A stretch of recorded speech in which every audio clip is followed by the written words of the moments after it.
Handa naman po ang law enforcement agencies natin kung ano po ang sinasabi ng batas, kung kinakailangan po na iserve yung warrant of arrest because of the request of Interpol. Ano't ano man po ang mangyayari, basta po nasa legal, gagawin po yan ng pamahalaan. So the eventualities would be including aarestuhin po yung former president. Kung yan po ang nasa sa batas, gagawin po yan. How about unrest or unrest or baka yung mga posibleng gulo na idulot nito, handa rin po? Opo. Kasama po yun sa senaryo. Pipigilan po natin magkagulo. Ang gagawin lamang po talaga natin ay kung ano yung naaayon sa batas.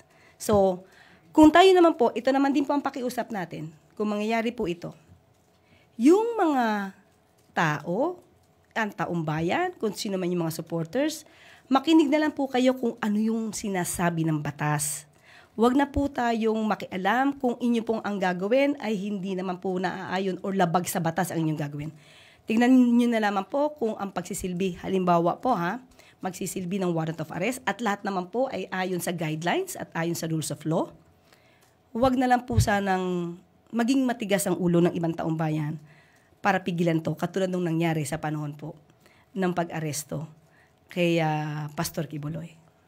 Okay, as of now, we are not thinking nor contemplating about the President evading the law. So, maybe I could not answer as of the moment. It's kind of hypothetical.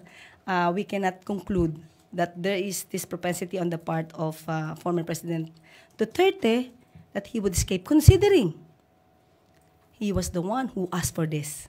Bakit?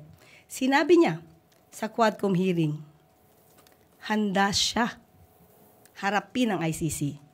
Pinamamadali nga niya yung ICC. Di ba sabi niya, hurry up.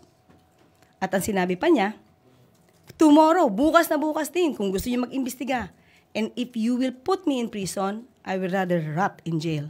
So, kaya po yung mga kababayan natin, dapat mag-relax dahil hiling po ito mismo ng dating Pangulong Duterte.